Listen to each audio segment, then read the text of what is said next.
안녕하세요. 금나치마입니다.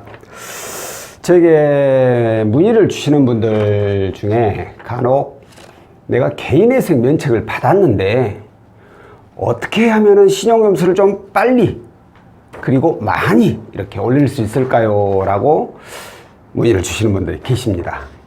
제가 예전에도 이와 관련된 영상을 한번 올린 적이 있는데 다시 한번 말씀을 드려볼까요? 자, 개인회생 중에는 신용점수가 바닥이죠. 제가 알기로 KC 점수는 거의 100점대, 그리고 나이스 점수가 300점대인가? 그러니까 신용불량이다 이거예요.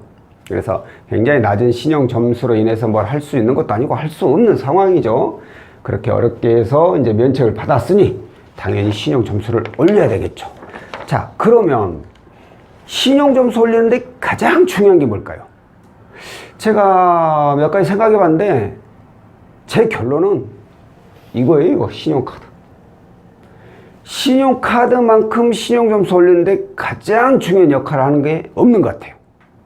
아니 말로 그냥 아무것도 하지 말고 개인회생 면책 받고 아무것도 하지 말고 오로지 이거 하나만 그냥 발급받아 가지고 잘 이용을 하게 된다면 그거 자체가 굉장히 신용에 큰 영향을 줄 거라고 저는 봅니다.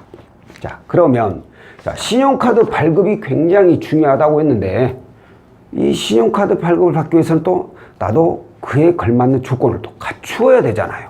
그죠? 그러니까 오늘은 그 조건에 대해서 좀 간단하게 설명을 드려볼게요. 일단은 조건은 기본적으로 소득 증빙이 되어야 됩니다. 소득 증빙. 그러니까 직장인, 사업자, 프리랜서처럼 소득 증빙이 되어야지 신용카드 발급이 돼요, 요즘은. 그렇지 않으면은 소득이 없으면 카드 써놓고 어떻게 갚을 거예요? 이렇게 생각을 한다고요, 카드사에서. 그렇기 때문에 반드시 소득 증빙이 있어야 되고, 그리고 신용 점수가 중요하겠죠. 신용 점수의 경우에는 일반적으로 개인회생 면책을 받게 되면 나이스 점수가 보통 보면 600점대에서 700점대에 많이 형성이 됩니다. 그리고 올 크레딧의 경우에는 500점대에서 600점대에 많이 형성이 돼요.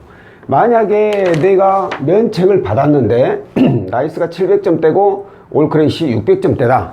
그러면 제가 봤을 때는 카드 발급 확률이 굉장히 높습니다.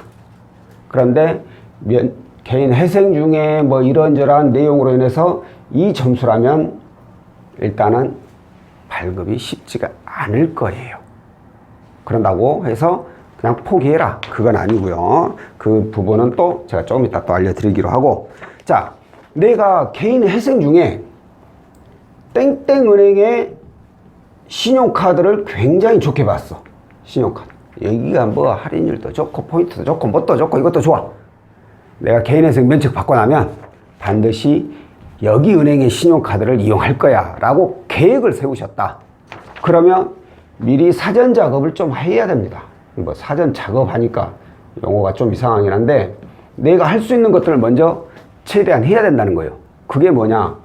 일단 현재 이 은행하고 거래를 해야 돼요. 거래를 터서 급여 이체를 하고, 그리고 우리 그 자동이체들 있잖아요. 자동이체들 걔네들 이쪽 은행으로 연결해 놓고, 그리고 또 하나가 뭐 체크카드 이용을 좀 하시면 좋아요.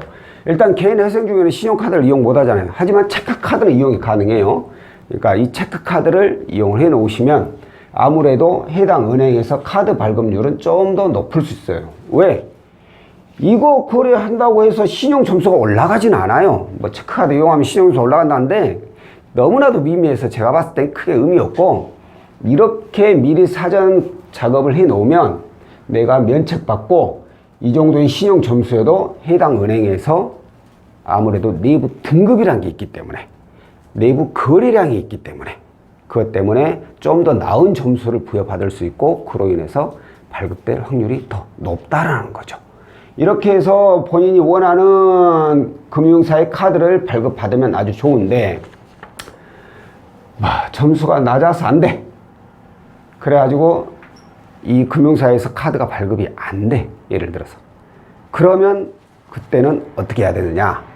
이럴 때는 이제 제휴카드를 이용하는 게 좋아요. 제휴카드. 제휴카드. 제휴카드가 뭐예요? 제휴카드 같은 경우에는 우리가 뭐 전자제품이나 그리고 뭐 어떤 걸 렌탈할 때 이때 그쪽 판매사원이 그 얘기를 많이 하잖아요.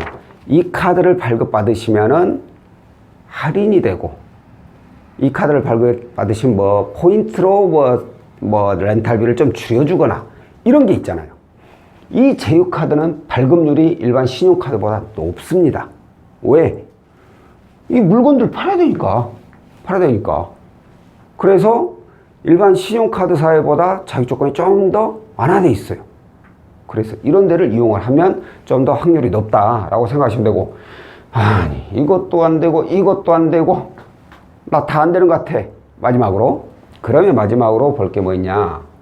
바로 햇살론 카드예요. 햇살론 카드.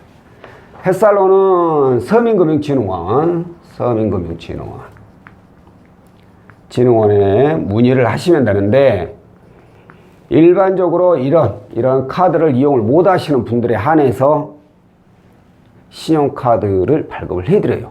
똑같이 햇살론 카드라 해서 신용카드하고 틀리진 않아요. 이제 한도가 좀 적고 그래서 그렇지.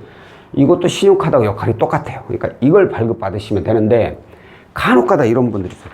충분히 자격이 되는데 발급이 안 되는 분들이 있는데, 이 서민금융진흥원에서 현재 신용카드를 이용하고 계시네요 라고 그렇게 얘기하는 경우가 있어요. 햇살론 카드는 현재 신용카드를 이용하고 있으면 발급이 안 됩니다. 신용카드가 없어야 돼요. 근데 나는 개인회생을 신청을 해가지고 모든 신용카드가 다 정지돼가지고 해지돼 버렸는데 무슨 놈의 신용카드?라고 하실 수가 있는데, 간혹 가다가 우리 그 나이스나 올크랜 내용 보면은 카드 발급 내용이 있어요. 거기 신용카드가 있는 걸로 나와요. 이건 곧 내가 그 카드를 이전에는 이용하고 있었지만 개인회생으로 인해서 이게 정지가 되고 해지가 되었는데 이게 전산에 삭제가 안 된 경우가 있어요. 이 경우는 해당 카드사에다가 전화를 하셔야 돼요. 그래가지고 전산에 당신네들 카드가 아직 남아있으니까 이거 전산 삭제 좀 해달라. 그렇게 삭제를 시키고 나서 햇살론 카드를 신청을 하시면 됩니다. 자, 그런데 마지막으로 이것도 안 되고 이것도 안 되고 이것도 안 돼. 다 안 돼. 그냥 아무것도 안 돼. 이 경우에는 그럼 어떻게 해야 되냐? 그러면 그냥 아무것도 하지 마세요. 뭘 하려고 기어이 어떻게 해서 나 점수를 나고 이거 발급받으려고 여기저기 막 조회하고, 아이고, 차라리 그게 신용에는 더 도움이 안 돼요. 내가 이것도 안 되고 저것도 안 되는 데는 다 이유가 있어요. 신용 점수가 안 되거나 소득이 안 되거나 뭔가가 부족한 부분이 있어요. 그 부족한 부분을 맞출 때까지는 차라리 아무것도 안 해야 돼요. 아무것도 안 해. 내가 어디 신용카드, 은행, 금융사 신용카드를 펴르고 있다. 그럼 이것만 그냥 열심히 거래하세요. 이것만. 그래서 내가 신용점수가 낮았다면 이게 올라가고 나면 신청은 되고, 소득이 없었다면 소득 발생시켜 놓고 그리고 나서 신청을 하면 되는 거예요. 그러니까 여기저기 알아봤는데도 안 되니까 막 더 뒤져보시는 분들이 있어요. 계속해서. 그럴 필요 없다는 거예요. 그냥 이럴 땐 아무것도 안 하고 그냥 내려놓고 있다가 나중에 내 자격 조건이 좋아졌을 때 그때 여유 있게 신청을 해도 충분하다는 겁니다. 자, 오늘은 개인회생 면책을 받고 나서 신용점수 올리는데 가장 중요한 역할을 하는 이 바로 신용카드 발급하는 조건에 대해서 안내를 해드렸고요. 다음번에 또 다른 내용으로 찾아뵙도록 하겠습니다. 고맙습니다.